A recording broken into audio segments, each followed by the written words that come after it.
My name's Sarah Denby.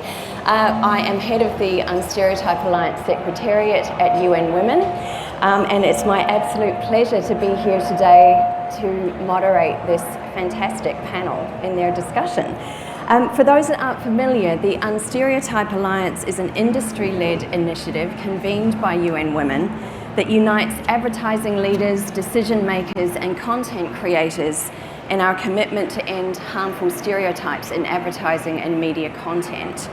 Our global membership of 237 companies and 12 national chapters across the world is all combined in their intention to leverage their influence as a force for good to drive positive change in the world, particularly towards achieving the Sustainable Development Goals SDG 5 for gender equality and SDG 10 to reduce inequalities of all people. Well, one of the most effective ways we can do that as an advertising industry is to push for positive, progressive portrayals of all people in our advertising and media content. But in the US, 53% of people say that they rarely see themselves represented in advertising. Globally, that number is 68%.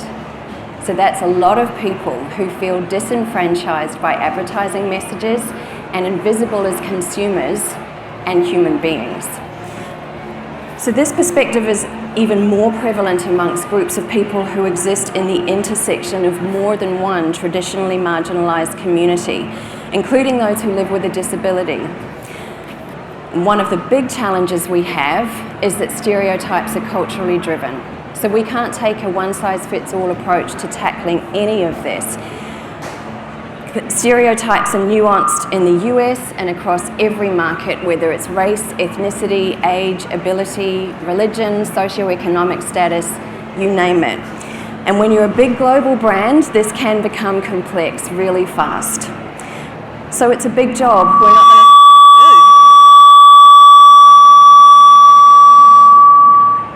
Just blew up the sound system. That was just to make sure everybody was alert. Yeah.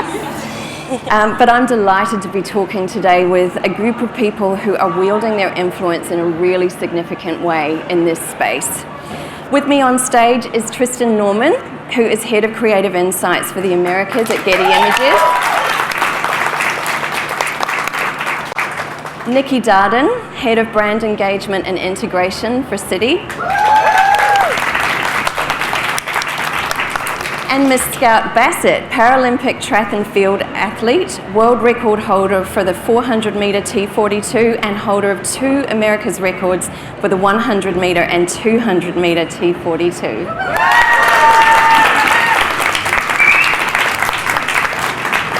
Few fans in the audience, it's going to be fun. So, apart from that. Last year on this very Adweek stage, Getty Images and Citi announced a joint endeavour to develop a series of global DE&I imagery toolkits to cultivate greater diversity and inclusivity of people in Citi's marketing and communications across 10 of its largest markets. So today we're going to hear more about this journey and learnings from the DE&I imagery toolkits and their implementation.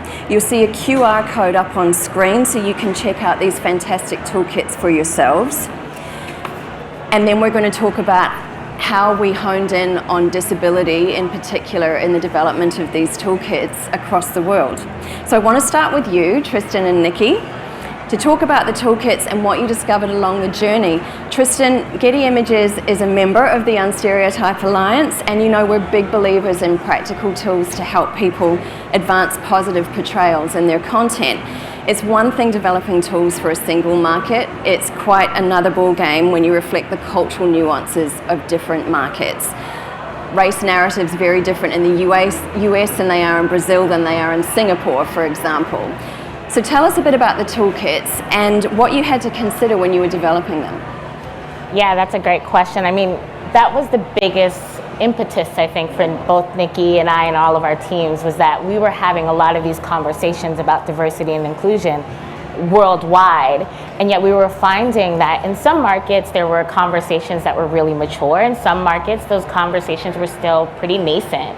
And so we wanted to provide a comprehensive look at each of these individual markets and really identify what do we mean by when we say diversity in the United States versus Canada versus Japan. Who are those communities that are often marginalized or underrepresented in advertising? Who are those dominant identities and dominant forces in those communities and those markets that we're looking at? And then we wanted to define what inclusion needs to look like based on what the visual landscape looks like. So, how are these communities that are underrepresented and or marginalized in some way, shape, or form being actually depicted in advertising? What are those dynamics that we need to solve for when we are entering a lot of these markets? Because we understand, as you say, Sarah, that diversity and inclusion, that looks completely different in the US to Mexico to Singapore to UAE. And so we wanted to equip the community, when we started this project, it was just for the city teams, right? And then mostly more broadly, the advertising industry equipped them with the information, the insights, the data, the questions they need to ask themselves to make better choices and make the change that we knew that we needed to see in the industry. Amazing. Thank you. And Nikki, we know that the teams responsible for producing content is almost as important as the content itself, because who makes the work is who shows up in the work, right? So since launching this project a year ago, how has that changed the way that Citi's teams operate around the world? Yeah, thank you, Sarah. So I'd say a couple of things. First, we had been putting diverse representation sort of at the forefront for quite some time with respect to our organization overall, but especially our marketing organizations in the different countries where we operate. But I think one thing I just want to point out is I think there was some level setting that needed to happen with our teams, where even diverse teams didn't realize that they weren't representing themselves in the work quite as prominently as one might think.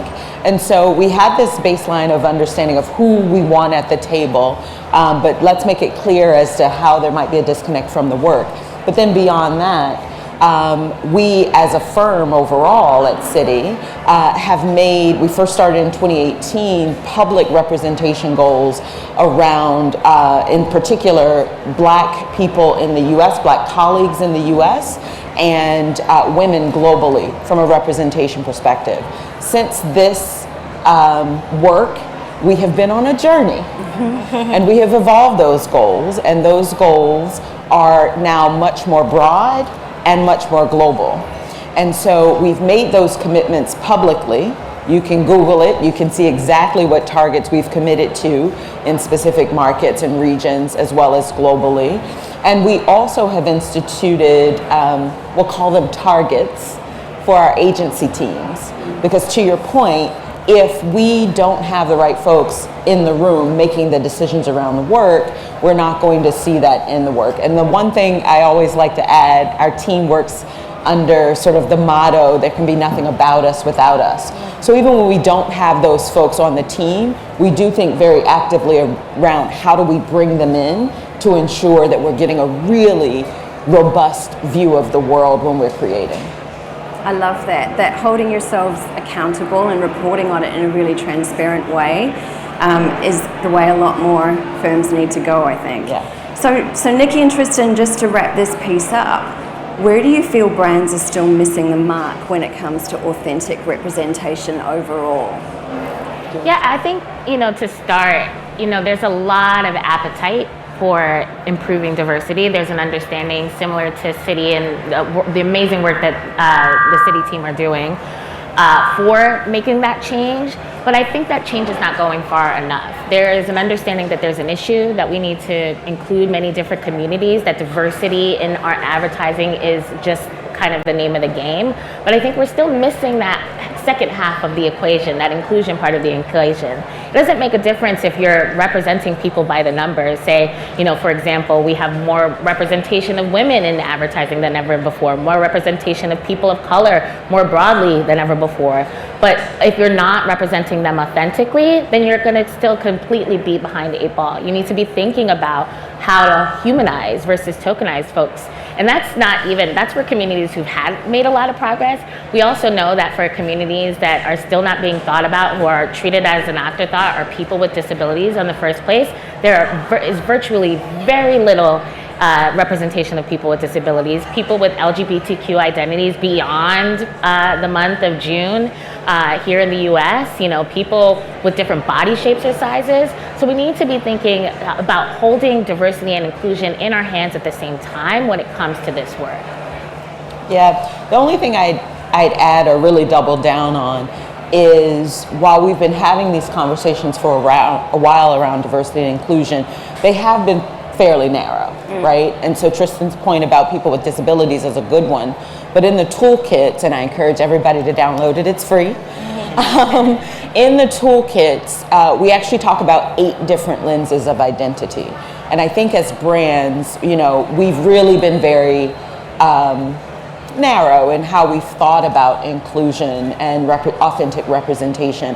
And so really sort of broadening that spectrum of who's not seeing themselves and having the data to sort of prove that, listen, X% of the population identifies as this or has this lived experience, and they're missing from the work, or they're only shown very stereotypically in the work. That's where I think we can do a lot more. Absolutely.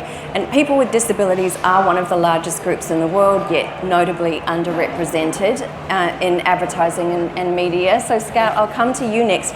You were involved in the early stages of this work with Citi and Getty Images. As an Asian American woman, a female athlete, and a person living with a disability, you're pretty much an intersectional unicorn in a lot of ways. You've worked with a lot of brands as a Paralympic athlete. Yes. Why was it important to you to be involved in this work, and how did Getty Images and Citi take an unusual approach with engaging you? All right, so my experience is so phenomenal, and I want to say it's very rare. It's actually, with all the brands that I've ever been able to be associated or involved with, Getty and Citi, still to this day, are the only ones that brought myself and another Paralympic athlete at the very beginning and said, tell us how we should create our campaign. How do you want this ad to look? How do you want to be reflected in this campaign? What are the narratives, the storytelling that you want to be displayed? And I just remember being like, oh my gosh, I'm now an ad agency, but like at the same time, it was incredible because so often people with disabilities are told, they plug you in this hole, we want to inspirationalize you, and that's just the role that we're told to play. And for myself and this other athlete to say, no, we want to be shown as powerful, we want to show our athleticism, how accomplished and talented we are, all the things that we have to offer that are not just our disability, was a game changer. And if you've seen the campaign, the images are stunning, they're powerful, they put the athletes in a very positive light, not this, so often with disability, it's this like darkness to light sort of arc, right? And with the campaign, it's all light. And that's what I really loved. And I was just so taken away that they actually listened, and that along the way, the process, the development of the creatives, we got to see it, we got to provide feedback, and I wish more brands and companies would do that. Yeah, amen. Nikki, that's a perfect segue to talking more about the fantastic Stare at Greatness campaign that Scout was a star of.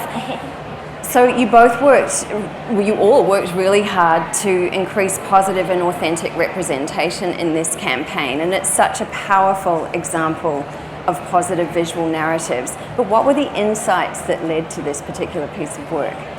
Yeah, I think Scout spoke to sort of the biggest thing that it's based on, and the team who created this work has just been phenomenal. I think you'll agree. And what this really hinged on is the insight that just think about it as yourselves, right? Think about yourself as a little kid.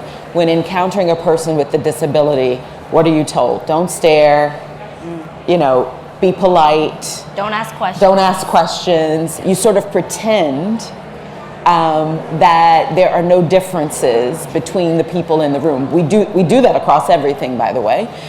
We try to blend in and pretend that everyone's the same. We're not the same.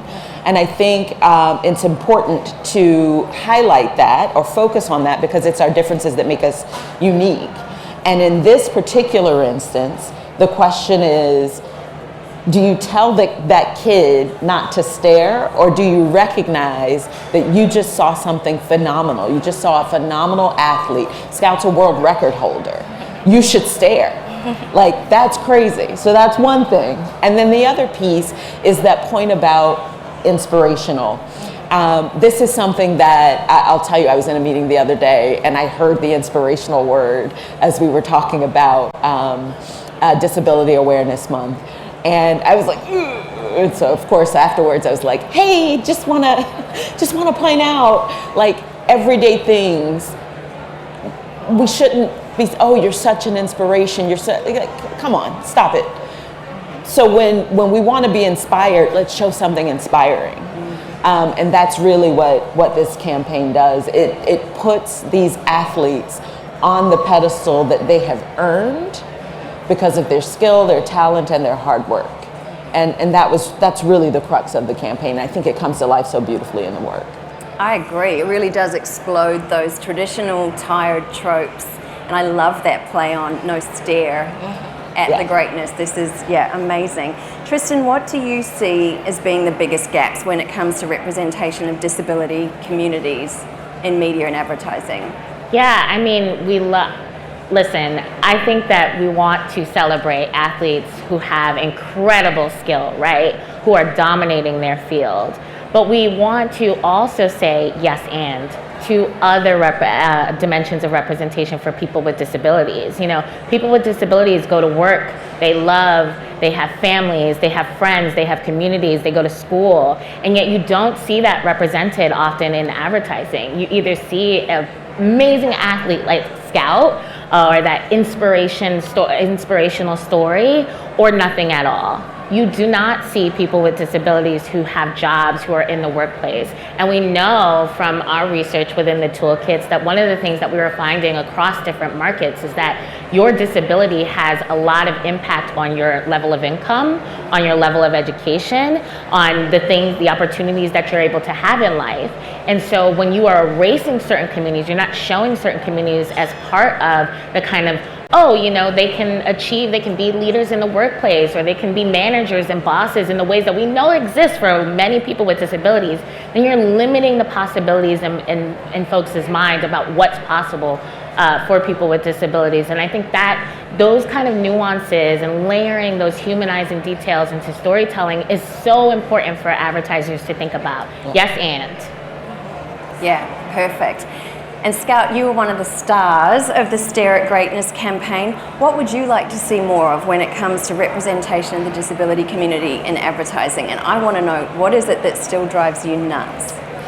Well, one thing that I've noticed is growing up, I never saw people with disabilities in entertainment, in media, advertising. I only saw that in my adult life because I was the person in it. And what I noticed is the only other time I would see somebody with a disability were typically men.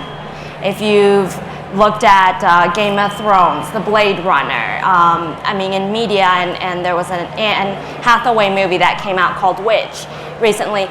They were largely men, and the men were celebrated as being heroes, soldier-like, courageous, bold, and we celebrated them in this very powerful way. And then women were casted in roles like Witch, and she's got deformed fingers, and she's an evil figure in the movie. Well, what does that say about women with disabilities, right? Or I didn't see people like myself at all. And when you did, it was that women were casted in these, like, their disability is their weakness and their deficiency. The thing that makes them not like what we aspire women to be, right? Which is this idea of bodily perfection. All the advertising that I've ever seen with women is about this idea of what beauty, desire, attractiveness looks like, and women with disabilities don't fit that role. So it's no wonder why we don't see women with disabilities in a lot of that outward-facing advertising, because you can't sell that as bodily perfection, as a form of something to strive for, right?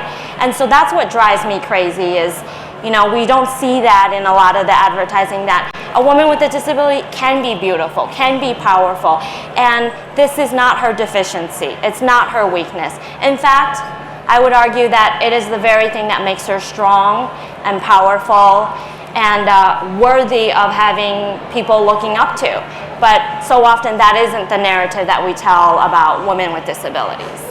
If I may, Sarah, I think that that's such an important point, and you described Scout in the beginning as an intersectional unicorn, and I think that we often only can hold space for one dimension of identity at a time, and we need to move away from that. And so Scout made such an important point about representing women with disabilities. You're overwhelmingly seeing men with disabilities in advertising as well. Also, people of color, women of color, you often do not see women of color with disabilities in advertising. And then the ways in which they are presented, to Scout's point, is so either really narrow, they're not being defined as beautiful, they're not being shown as powerful or empowered in general. Yes. And these are the things that we need to be conscious of, because we are not all one thing at any given time. We're a whole host of things at any given time, and that's what advertising needs to reflect. Absolutely. And what I mean, we've talked about this a little bit previously, and what I find so important about this conversation, or this particular point, is that at the Unstereotype Alliance, we look to eliminate all stereotypes, so race, ethnicity, age, ability, religion, the works. But you cannot approach positive or progressive representations of anyone without applying the gender lens.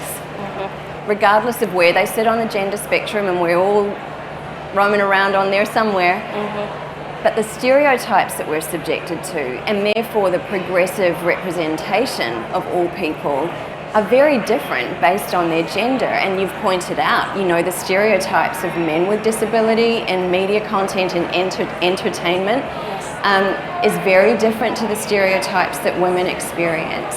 So we have to be cognizant of that and think about it when we're looking to portray people in progressive ways, and particularly when it comes to visual narratives, right? I want to give another example, and this has nothing to do with me being an athlete, but just being a woman. I cannot tell you the number of times I've heard in person, or I get messages on my social media that go along the lines of this: you're really pretty for somebody with a disability. And I mean, but I hear it and I read messages like that all the time, and that tells me that society across the globe, our culture, has sort of been raised to see women with disabilities as unattractive, undesirable, not beautiful.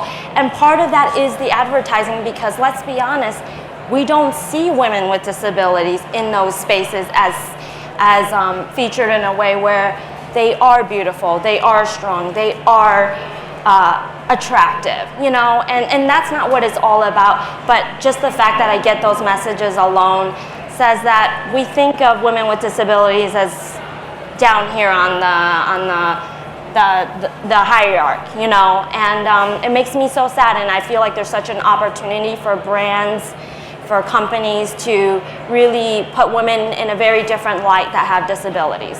Yeah, felt the whole room flinch with that one. But it is, it is something that we have to be allies around, right? We've got to speak up and speak out against those sorts of comments, because people say they don't realize, you know, they think it's a compliment. Yeah. Thank you. Yeah, try harder, people. So yeah, I think these are all really important stories that we have to put out there. This is such a vital topic to help drive our respective industries forward, and to ensure that all are included in really authentic ways. So if we use the last 5 minutes to each take a little bit of time to for each of our panelists to say the one thing that they wish this audience would take away with them, to start thinking about from tomorrow or next week when they've left Adweek, New York, back at their desks, to help them convert intent into action in their work.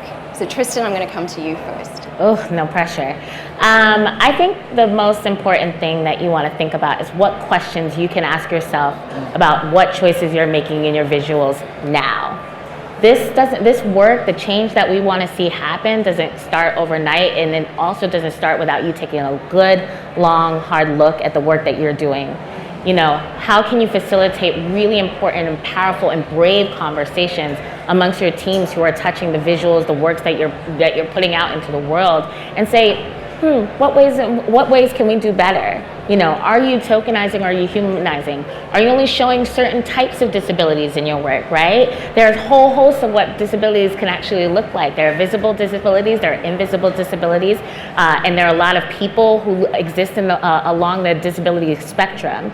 You know, are you thinking about disabilities at different intersections of identity? So really asking yourself a lot of questions, really interrogating the work is incredibly important. I think you can do that actually this afternoon once you leave here.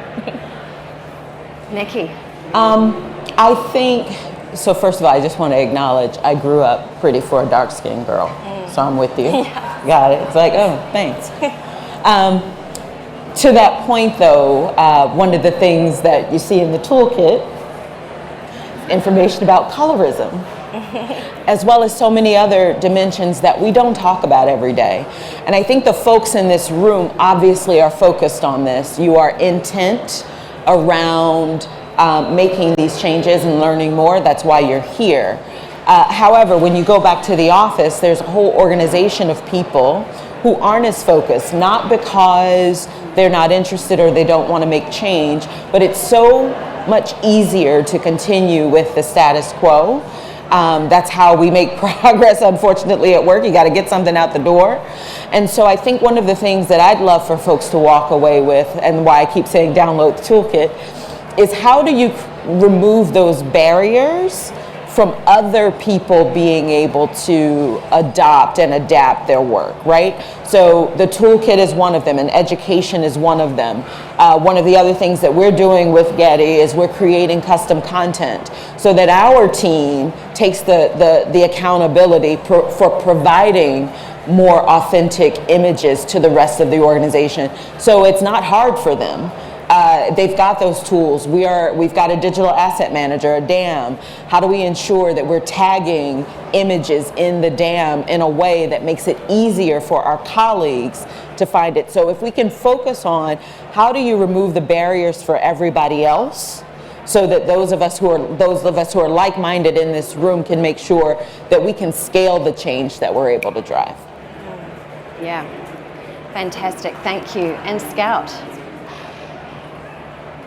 Only 19% of Americans are currently employed with disabilities. Only 19% of people with disabilities are employed.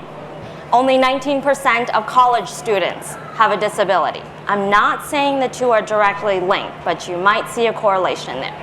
And what I want to say is the Stare at Greatness campaign is, obviously it features athletes because of Citi's partnership with the Paralympics, but getting the imagery out there, showing these athletes with disabilities out there is so much more than just about sport. What if a company was more comfortable seeing people with disabilities, whatever circles or community you're in, and maybe is able to provide an opportunity for somebody with a disability to be employed? Like, go back and ask your companies, the brands you represent, do we employ people with disabilities? Do we serve disability community groups? And not just to put an image, you know, it's that group photo where the wheelchair athletes front and center. And while that's wonderful, are you standing behind that? One of the things I'm most proud of with the Citi partnership is that Citi's not only supporting the athletes, but they're supporting the NGBs that often don't get funding to be able to compete in sport. They're supporting the advocacy work of the athletes, the causes the athletes are behind.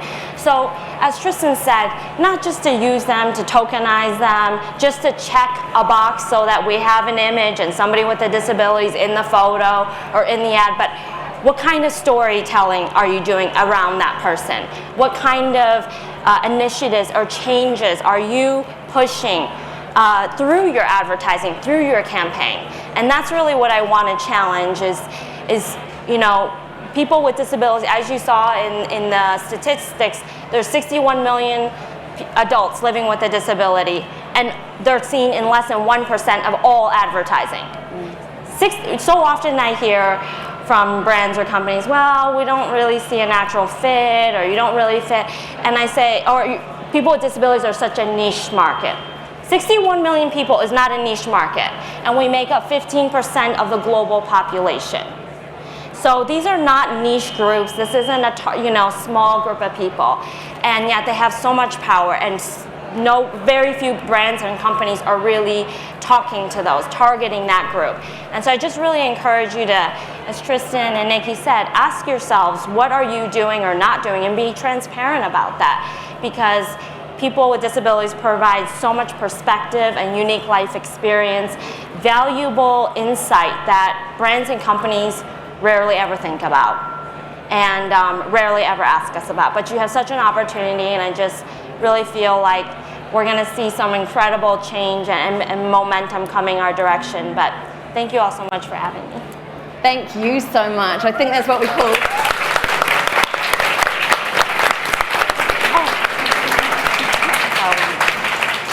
Oh, sorry, one more thing.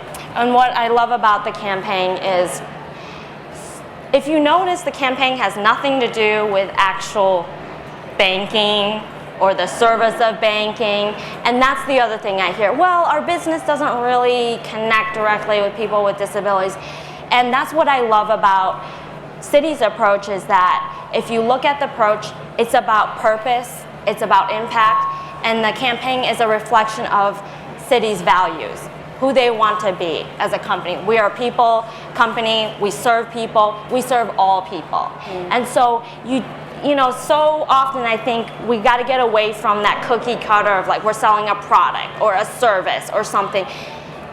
Sell your brand about what you're about. If you're about diversity and inclusion, really sell that, really include that, really be about that. And so that's like one of the unique things that I think all brands and companies can take away, is that it doesn't have to be directly tied to a product or a service. It can be about a mission, it can be about a purpose, and that's really what's important. And that's what consumers are taking on board. I think that's what we call ending with a call to action. We are out of time, but thank you all so much for listening, to those here in the room and those watching online. And thank you so much to my fantastic panel, Tristan Norman. Yes.